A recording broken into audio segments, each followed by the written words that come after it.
అవునాడు. గట్టోడివి. ఆ రోజు నువ్వు మూసింది మా అల్లుని కాదు,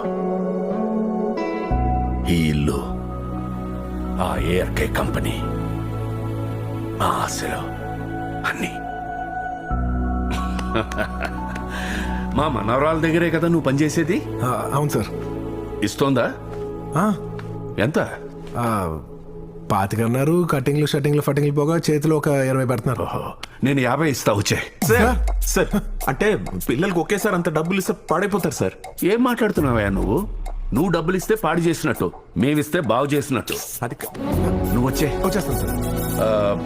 నీకు నచ్చిన రూమ్ చూసుకుని టేబుల్ వేసుకుని కంప్యూటర్ పెట్టుకుని కూర్చో. Okay sir. ఏం చేయమంటారు సార్? ఏం చేస్తాడు సార్? అదే అంటున్నాను. ఇంటర్నెట్ లో అమ్మాయిల బొమ్మలు చూస్తాడు.